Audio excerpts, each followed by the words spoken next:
based on the most recent poll I did. There seems to be a lot of demand for whispered videos. And also, some people asked me in comments if I could do a few whispered videos. So that's what I'm here to do today. I thought I would just read some more in-game texts in Red Dead Redemption 2. As there are some books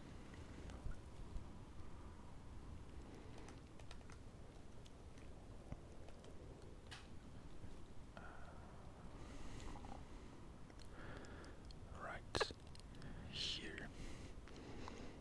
I don't have many. I'm sure there are more books to be found in the game, but I only have 5 so far.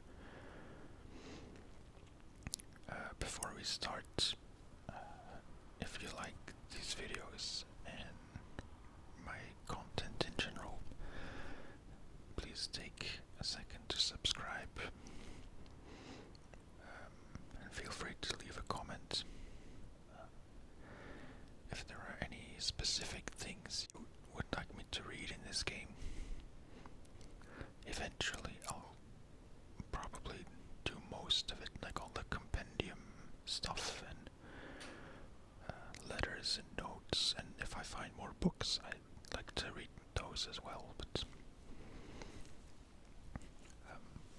yeah, I don't know when I will get to all that, so if there's something you'd like to see sooner, feel free to let me know.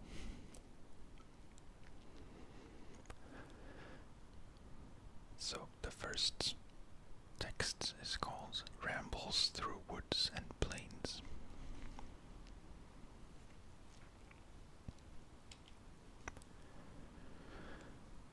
Rambles Through Woods and Plains, a field guide to the Botanical Kingdom.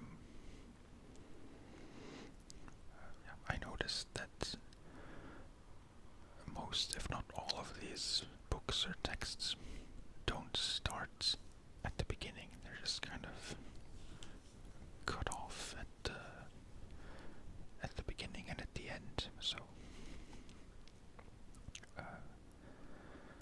don't be confused by that. It's just the way it was made.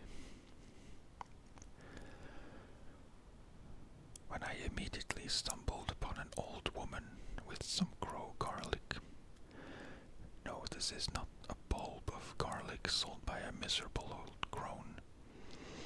Indeed, she had less teeth than fingers, and a peculiar distemper for spewing auguries or portents. But I purchased the crow garlic from her anyway. It is a lovely perennial that is a wild onion rather than garlic, but is delicious cooked in bread. Knowledge of native medicinal plants and herbs is essential for any frontiersman. Disorders of the blood are frequent, and having a fellow in camp that can exorcise the demon of jaundice using a few hand-picked herbs boiled in a tea is essential. My hope, dear reader, is that you will take the knowledge in this book so that you may identify all plants and herbs and use the awareness for good. It has come to my notice that a few individuals have purchased my book and taken the information herein in order to concoct fermentations to bring a curtain of oblivion down on the evening, awakening the next day piled on one another like sweaty sacks of potatoes, knowing not what kind of lewd carnal ostentatiousness took hold by firelight. The very idea. Let's discuss the fungus that lives among us. I feel like that was a very bad wordplay. Macrolipiota brochera. This is commonly known as the parasol mushroom. In some regions it is called the snake's hat. Snakes, of course, do not wear hats. They do, however, talk on occasion. The parasol mushroom is delicious to cook, but should not be eaten raw, as there are toxins that will give you a very unfavorable view of the world, and your gastrointestinal distress will surely be remarked upon. Imleria badia. This mushroom is known as the bay bolete.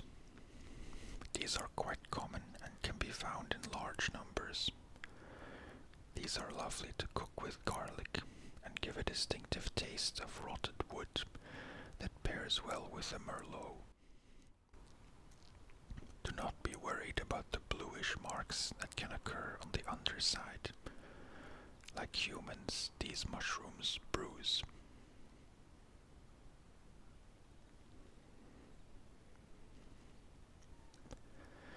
Okay, that's text number 1.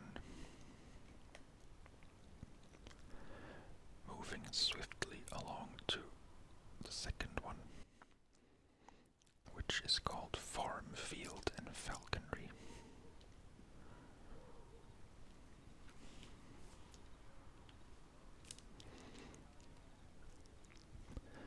Farm, Field and Falconry by George T. Duvall.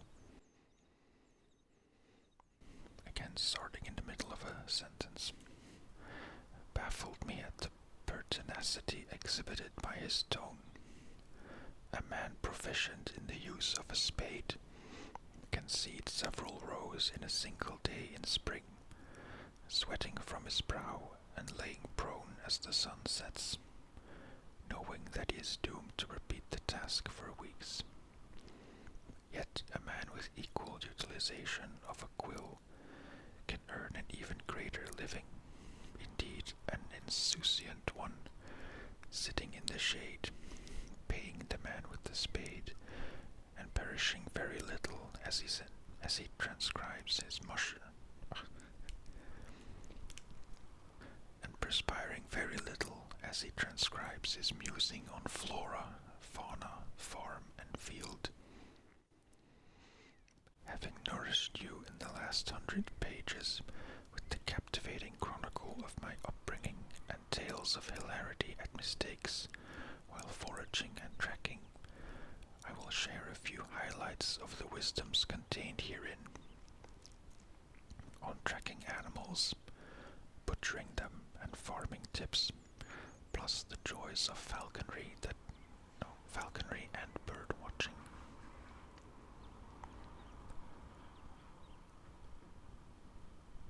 Highlights include tracking animals.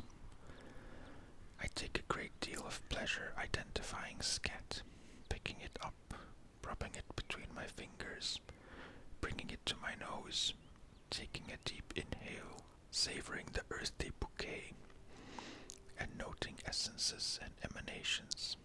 I can, with my eyes covered, identify nearly 20 types of animal scat by smell alone.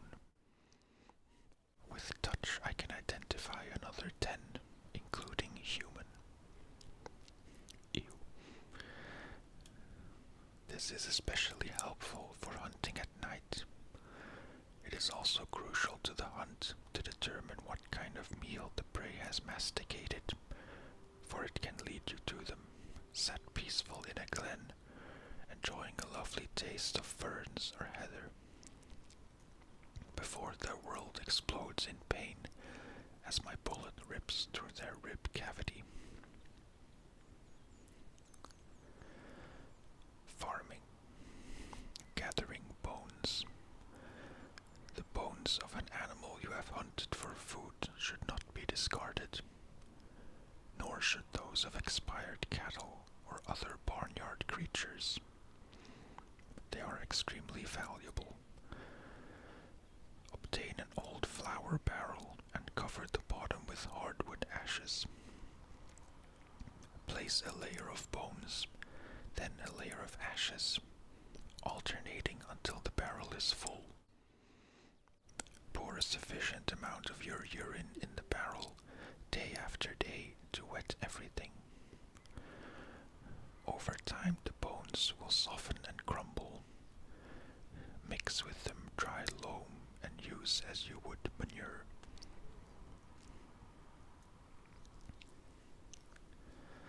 These texts are a bit weirder than I thought. Recently deceased animals. When a horse expires or must be shot, do not grieve, drawing it away to the woods to pollute the atmosphere and inveigle predators like vultures or coyotes near your domicile. Instead, place the carcass on top of 4 or 5 loads of sod or muck and sprinkle quicklime upon it. Cover, and in 12 months' time, you will have a pile of manure worth $20 for your crops. Imagine that. Bees. A great deal of this book will be spent discussing beekeeping. How one queen, 1,000 workers, and several hundred mindless drones mirrors the ideal society in my mind. One in which, upon any disturbance, everyone swarms and murders outsiders and intruders. It is my hope to one day live in, etc. I imagine to live in such a society, but I guess we'll never know.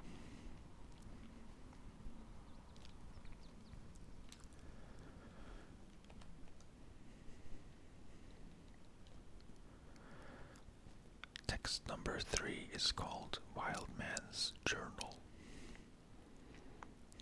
A Stranger's Forgotten Diary.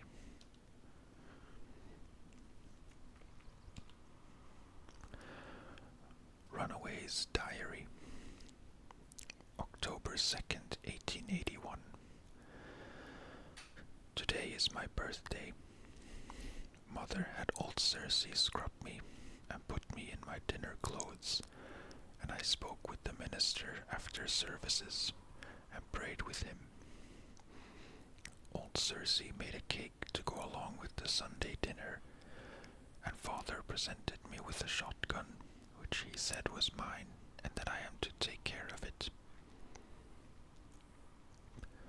The comb has been engraved, and now you are a man to God and me, and there is filigree across the barrels and the trigger guard, and it is very beautiful. Father tells me that I am to go hunting with him soon. Mother said she did not care of old Circe's cake, but I found it sweet, and old Circe let me have some blueberry jam with it, and that was sweet as well. October 22nd, 1881. Father took me quail hunting today. We took off before the sunrise, and Father had me carry my own shotgun, and though it was heavy, I did not complain. Father bagged 4 head, but I missed both my shots despite Cooter scaring up a great many large head. My eyes were diverted time and again by the beauty in the woods. Father said it was all right, but I know he is upset with me. I am ashamed. October 29th, 1881. I shot a quail today. It is nearing the end of the season, and the quail are very large, and I hit it in the throat, so by the time Cooter retrieved it, the quail had bled, and it was covered in blood as well. It is with great shame I admit that the sight of the bird and all the blood caused me to cry. And Father was displeased and gave me a lesson and told old Circe not to rub me with comfrey afterwards, so it is still quite painful. I do not want to go hunting again.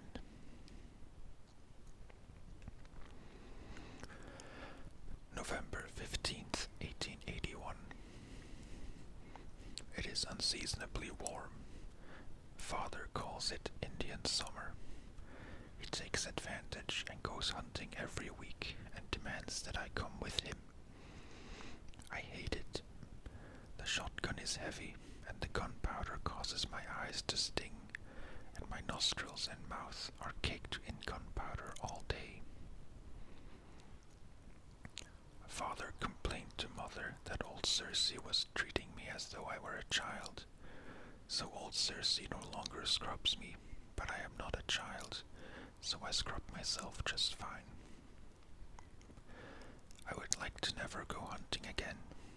I write here because in school we have been reading My Life Among the Trees by Jeremiah Stanfield Winthrop, about a boy, also Winthrop, that leaves his home and lives in nature. He builds for himself a complex structure deep in the woods and constructs elaborate traps to ensnare his rotten foster family, of which its many members hound him considerably. Eventually, Winthrop describes finding a new family and being very happy with them. I wonder if such a thing is possible.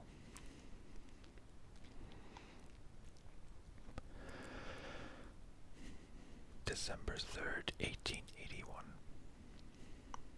I made myself a promise that if Father gave me another lesson, I would leave the house, and he gave me one today after I left his horse blanket outside overnight, and I am decided.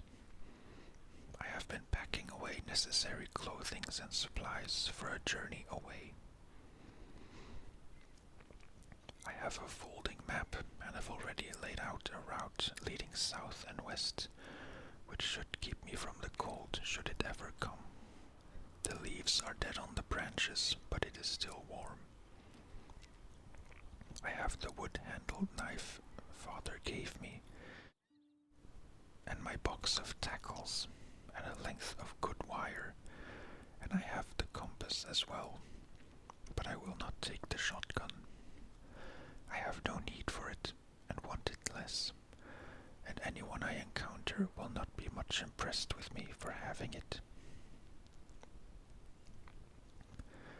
I will miss Mother and old Circe, but I am decided. I have stolen 2 jars of old Circe's blueberry jam. I hope she forgives me.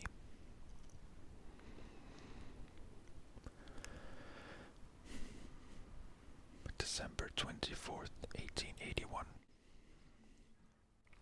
Christmas Eve. I believe I have made it to North Carolina, but I may still be in Virginia. I am glad I packed with me my warmest coat, as it is cold at night, and it is necessary even if I manage to make a fire.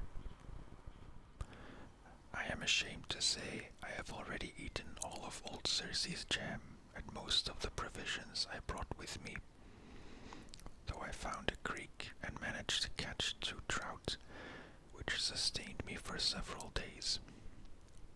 I can feel my ribs through my shirt, and at night I see yellow eyes in the dark, but I hope they will not approach my fires. If only I had Gooder with me. January 1st, 1882. I am afraid this pen nears the end of its ink reservoir. So does the rest of me. Last afternoon I ran across a litter of pups, and one of them came and licked my hand. It was a fine moment. I will remember it for. I like to think it said, or it would have said, for the rest of my life. But again, we'll never know.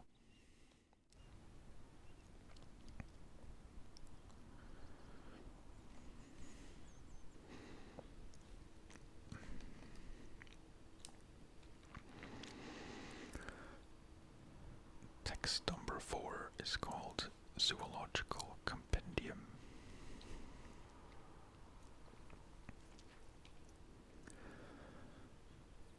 Zoological Compendium of Earth's Creatures by J.D. Goddard. And moose are difficult to run down in such instances, furnishing poor sport. Look not only down, but up when tracking moose, for they break twigs, bend branches, and tear the ground up quite significantly. The badger. Many a man who nearly broke his neck or leg has cursed this animal, for in its pursuit of prey it takes to digging holes. These quickly are covered by leaves or weeds, and along comes a rider into a death trap. I have been thrown from my horse on several occasions as it stepped into a badger hole. I got up, covered in dust, cursed to the heavens, then took to killing everyone I could find within miles, wiping out an entire species, of which I feel only lingering regret. At times nature should be left to its own devices, up until the point where it inconveniences me, and then it should be eradicated. When approaching its hole, this idiotic creature will pop its head out to see what is coming. Place a shot between the eyes, take the fur, and throw the rest in the stew pot. The skunk. Those who raise game birds or chickens are likely to hate the skunk for marauding about hen houses. But farmer and forester alike should leave these beasts alone. Many take to shooting skunks for sport. However, they eat quite a large amount of insect larvae, which helps crops and prevents infestation of moths and caterpillars. When you upset the balance of nature, man must pay from his pocketbook for artificial substances to rid of infestations, when you could have left well enough alone. A note on animals, water, and debilitation. Serious sickness often takes a household when fouled water is drunk. This can debilitate a man from hunting or farming, and instead he is resigned to the outhouse, while his spouse looks on in mournful derision and pity, as he neither pleases her in the bedroom nor provides ingredients for bread for the supper table. Creatures are thirsty too and will fall into your well, spreading disease before it is discovered. Obtain a cask and layer small pebbles, charcoal, and a layer of sand inside. Attach a faucet at the bottom in order to draw off the water. This will provide perfect drinking water, even if it tastes slightly like a dead raccoon. Such useful information.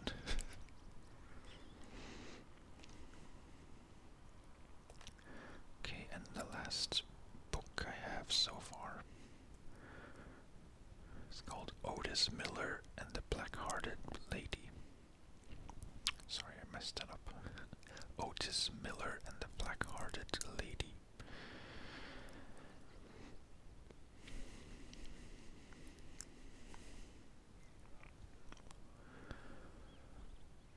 Number 186 in a series of original tales of Otis Miller's adventures.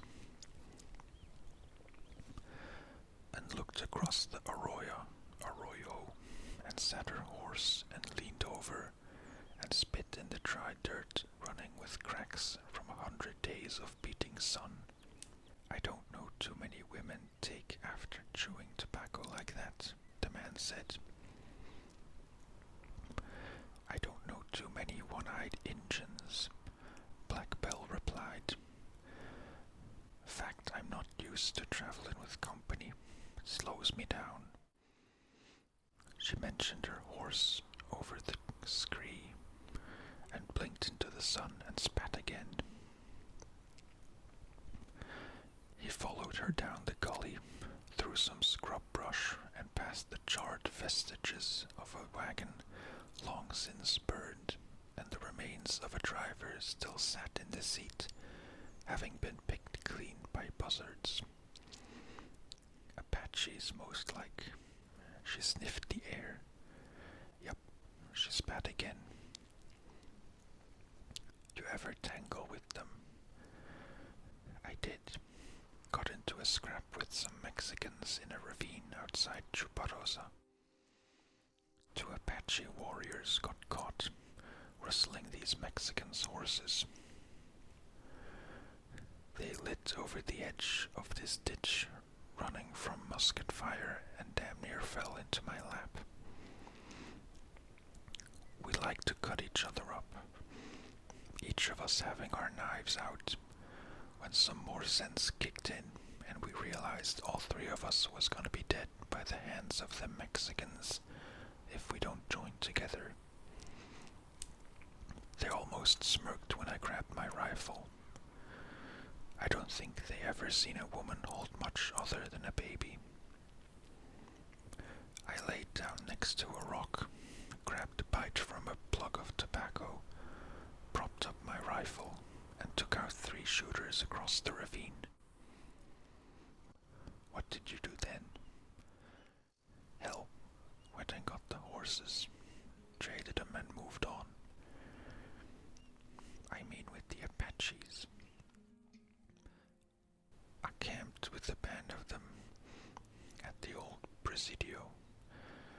Stay up half the night sharpshooting and drinking Tiswin. You ever had it? Can't say I have. It's a rot gut they brew out of corn. Have you so liquored you'll chew buckskin and think it's venison? Still, hell of a mess the military caused with all them folk. Good people. Should have let them Apaches be. Instead, they bought him nothing but suffering. Black Belle grabbed her hat and beat it on her leg twice, and watched the dust flow rise up through a cottonwood tree. As she put it back on, she spat. You see that valley off yonder? I do. That's where Otis Miller and his boys are set up at the old Danville homestead. Must have 100 head of cattle and 30 good horses. I aim to steal them. She spat again. Black Belle, a voice hallooed from the top of the mesa. You ain't gonna do no such thing. A shot landed and caused her horse to amble sideways and whinny. She wheeled her horse around and looked up. Otis, I knew you were up here, up there. Damn, you make a hell of a racket. You couldn't sneak up on a deaf mute. Why don't you come down here so we can talk about them horses? I stole them fair and square, Belle. Ain't nothing fair about stealing Otis. Especially considering who you stole them from. Who's that? Me. She cracked off a shot into the sunlight and laughed. A cry of pain came from up above. You dang near shot my eye out. If I wanted your eye out, it would be out, she shouted. Is that ornery two-bit brother of yours up there with you? I am. Get on down here and stop messing around. It's too damn hot for this foolishness. Dust kicked up on the barren horizon in a rolling plume as they turned their horses to face it. The one-eyed Indian looked at her. Black Belle was no normal lady.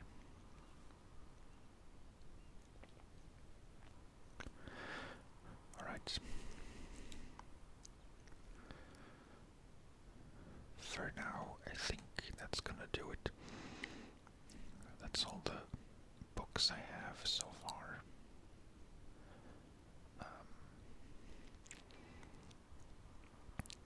Just checking what else there is to read. That's nothing. There are also a bunch of letters. Many more than I have books, but I think I'll save those for a future video. And I doubt these are in order of acquisition, so I'll have to see which ones kind of go together. Because there are some, several parts, like this invitation from the mayor.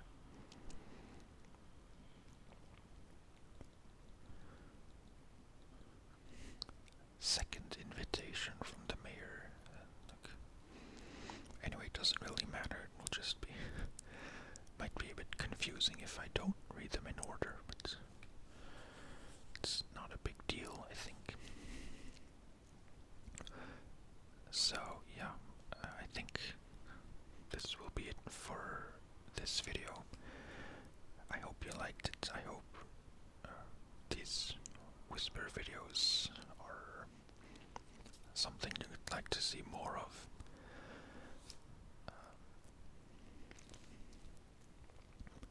They're a bit different to record than how I normally record my soft-spoken kind of talking. But I hope it was relaxing nonetheless. Anyway, thank you very much for watching and listening. Have a good night if you're about to fall asleep, or if you've already fallen asleep to this. And I will see you in the next video. Bye-bye.